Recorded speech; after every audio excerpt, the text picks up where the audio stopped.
I got this fear, I was gripped by this fear. I was thinking, dira whatever motho a bolelang, because if not,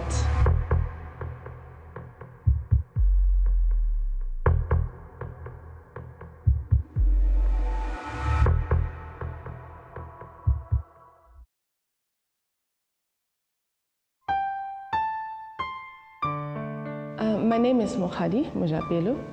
I am a 41-year-old mother of 3. I grew up in a village, living with my grandmother in a village called Matume in Sebitiala in Limpopo, and then moved on to Leboagomo to live with my parents when I started high school, and moved on to varsity, and then I started working, and then I moved to Gauteng. My usual day consists of being a mom to my 2 younger children. The older one is off at varsity, and going to work, coming back. Basically, sharing my story for me is a very healing experience, healing for me and hopefully healing for anyone else that I share it with. We met in late 2009. We met at a restaurant. I was with a couple of friends, and we connected instantly. I love you, sweetheart. I love you. There's butterflies and everything, and things move so fast, and it was a happy moment. And we met in November 2007, actually. We got married in September 2008. By May, lobola was paid and done, and then by September, we were having a wedding, and everybody was so happy. It was a joyous occasion, and at no point in that do you ever think that there's anything that could happen that's potentially bad.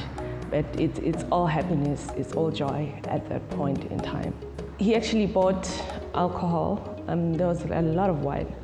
At the house, let's just chill, let's have a braai and chill and be happy.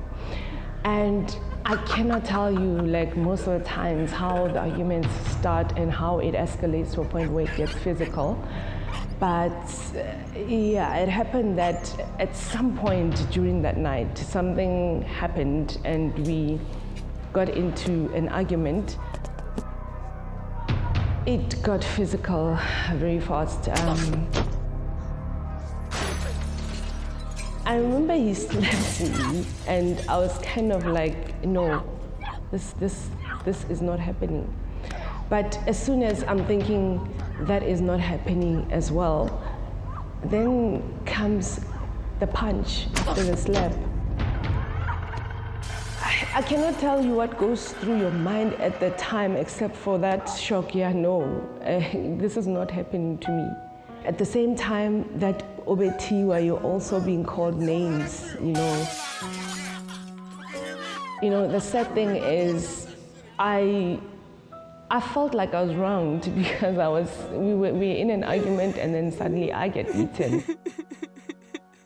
And I remember when I said to him, I'm calling the police. One of the things he said was, who's gonna believe you? I mean, have you looked at yourself? Do you even know how much wine you had? So my first port of call was my younger sister, to phone her to come and fetch me. When she did come and pick me up, she also got some insults, and my sister also got that same story. No, she had been drinking and she was out of control, and I was defending myself. And then, of course, comes a couple of days later where then he comes and he has a conversation where there's an apology and promises of this never happening again and how out of character it is. And yes, so I went back home. Sometimes when these things happen, people kind of ask you, what happened?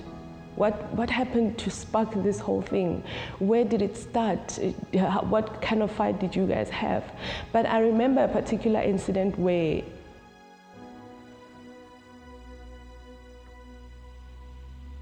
I was in bed.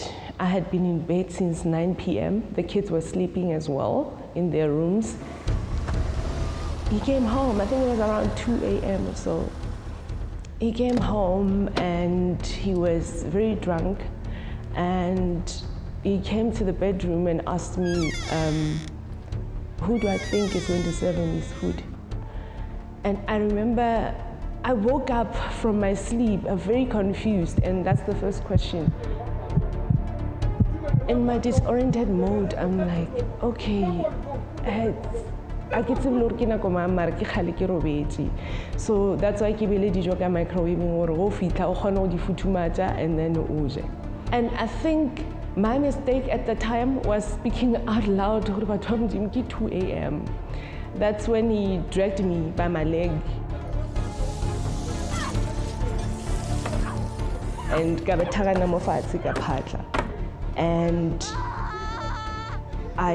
I stood up from there, I then got slapped again. And I got this fear, I was gripped by this fear. I was like, dira whatever mutho I bolelang, because if not, diloje aditlo fela, like this is going to escalate into something else.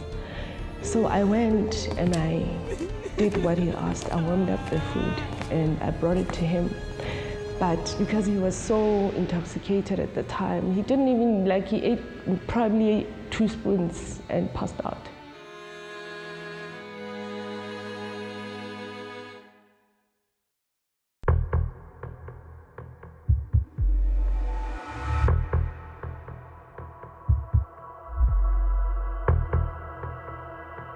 I put the baby down and I took off the pants, and I think it was only then when I started taking them off that it registered that as I was being punched and my nose started to bleed, I also kind of started having instant diarrhea.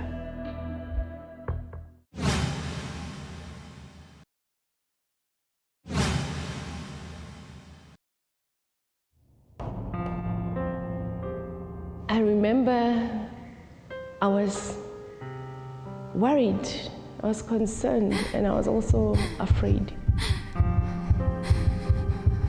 Because this was the second time something like this was happening. And at that time I'm thinking, so is this how my life is going to be? Am I going to be that person out to 2 a.m.? More than anything, I remember I was just hurting.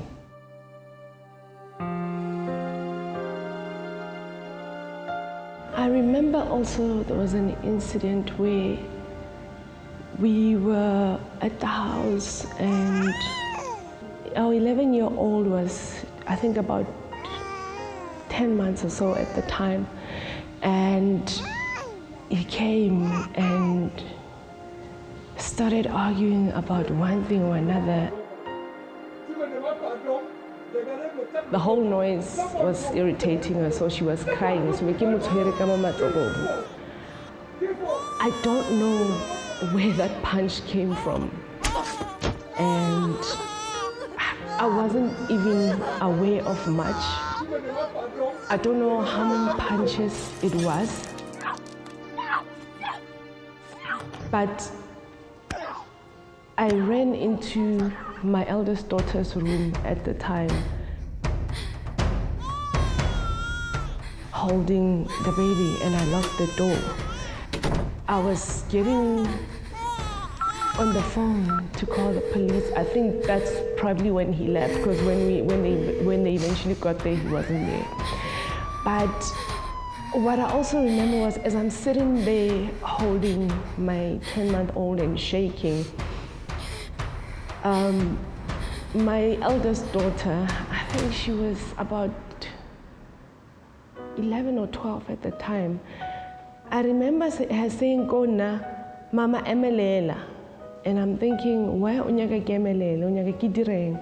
I don't know, Mama, I need to take these pants off you. And she opened the cupboard and found a towel, and she said, and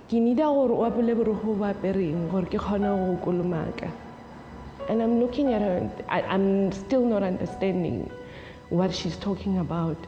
I put the baby down and I took off the pants. And I think it was only then when I started taking them off that it registered that as I was being punched and my nose started to bleed, I also kind of started having instant diarrhea. So I swallowed my pants, and yeah, I think for me that's one of the most painful incidents, when a 12-year-old has to say, "Mama, let me clean you up," because I'm shaking, I can't hold anything, I can't do anything. She cleaned me up with a dry towel. And one of the first things that happened when the police eventually arrived was she asked for water through the window, because we were speaking to them through the window because I was so scared to open the door. And then from the tap outside, they picked up one of the container, jelly ice cream, they empty. They picked up one of them, bachela metsinyana, and then gave it to her through the window. I remember sitting there, she wet that towel and started to clean me up again, and eventually standing up to start cleaning myself up as well. Finding another towel to wrap around me, because at the time when in her bedroom I don't have any clothes in there, up to the time when we eventually opened the door and the cops came in and I was able to go to my room and change. They took us, we went to the police station. I laid charges of assault, and once again, we went to my sister's place. After like a couple of weeks, when everything was healed, and once again, I withdrew the charges and moved back home. And I think about it today, and it kind of feels, it's one of those moments in the whole thing that fills me with so much shame and regret. Because when your child watches you like that,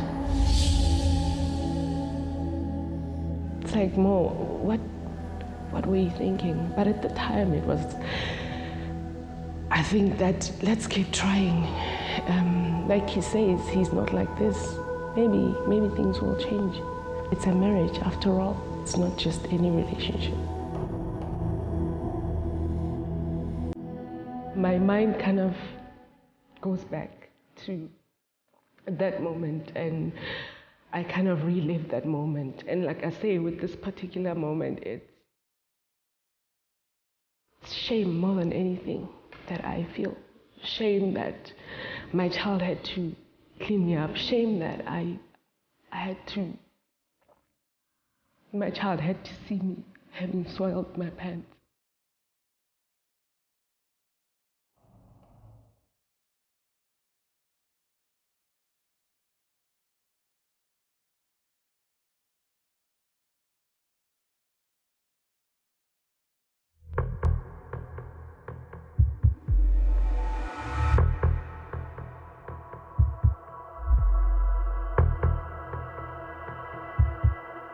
Process of dragging me to put me in the car.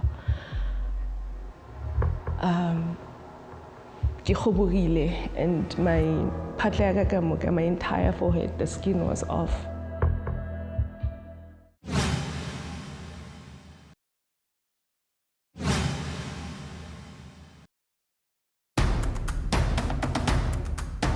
So there was also a time when we were at a restaurant with the children, and it was a happy day. I'm sitting here trying to remember what sparked that particular incident, because it was one of the times when I was beaten, and I remember one of the older guys who were there trying to diffuse the whole thing, trying to say, people do argue, but can you not get physical with her? I could see that the situation is not going to calm down. And I started running. I literally took off my shoes. I'm running on the road and I'm not sure whether he went home to go and fetch our helper, or because now the helper is in the car and she's trying to say, but in my head I'm thinking, if I get into this car and I go home, this guy will finish me. And so he kind of got out of the car and got into a scuffle with me, trying to force me into the car. So it happened where my forehead, ended up in the splintering. So in that process of dragging me to put me in the car, and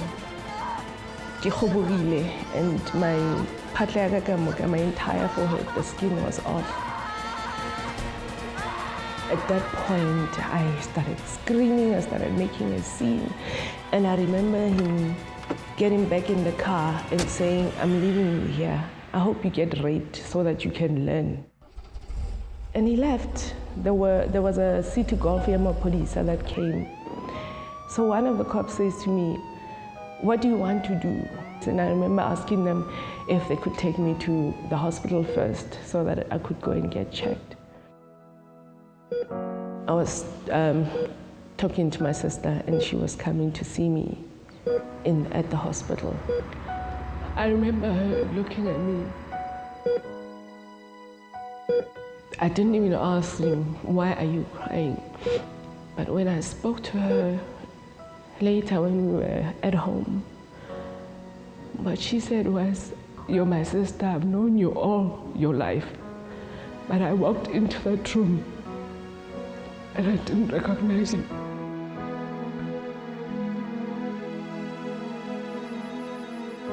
It was after that incident with the forehead and everything that I decided to move out.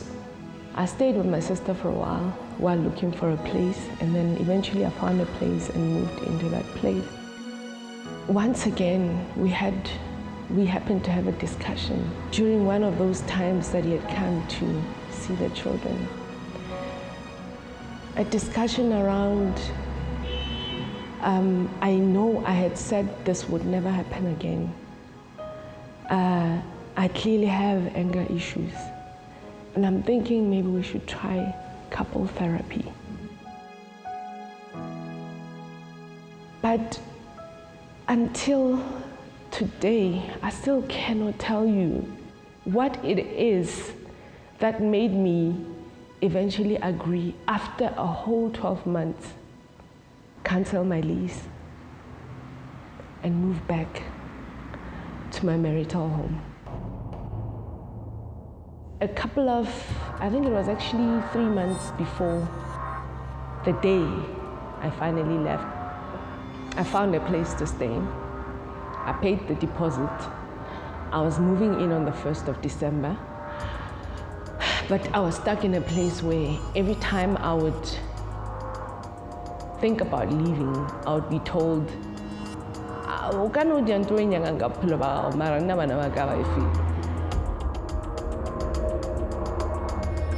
because I'm Muladishi unless ki araba something, beki movile out of kamora, ki robala ka kamareng ya ngwana munyane. I happened to be sleeping in there and Beksa because I wasn't expecting anything like that. Comes in there, I told me unjuli this whole time. Me kamara beki lungo na belia our son, the last born. The girls had a room of their own. Going into that room and saying, go firstborn. My eldest daughter, I came with her into the marriage, saying to her, Mau auji elwele pulkwani. But him leaving that room to go to the other room gave me a chance to actually make that call. And the cops came, and when they got there, he was refusing to open. And I remember saying, I get really nali kamogelo re tsamaya re boele Polokwane. And so maphodisa tšea ba tla tla ba re tšee ba tla dira gore re kgone gore re kry-e mo re ka robalang and then re tsamaye re ye Polokwane. So then eventually we're interacting with maphodisa. I remember them saying, madam, gape wena o apere gown. I would tell the other cop, gore ke kgopela o tsene le yena ka boele le yena ka mogare a ye go change into something diaparo. Ka change ke a boa. So ba re go nna ba re so ready go tsamaya na ke ready go tsamaya, but bothata ke gore go na le bana ba ithu ba bannyane ka mo ntlong ba e leng gore ke boditse gore ga o ne mo ba yang. And it wasn't that complicated because this cop just said, I ke tsebe gore molao lena le kwešiša jwang papa, mara ke re bana ba ke ba bannyane jwale ba tlo sepela le mma bona. So we went back into the house. I remember ke tšea di-pampers, malairi, a few changing things tša bana, and then ke tsamaya le bona. I remember the youngest, he was still sleeping even. But that for me, after everything that's happened, that was my proudest moment. It was so peaceful, in a place where I could have said, I have nothing. But I felt like I had everything because at that moment I had peace.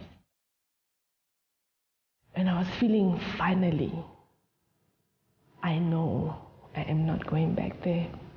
And that was 2015, almost 4 years ago.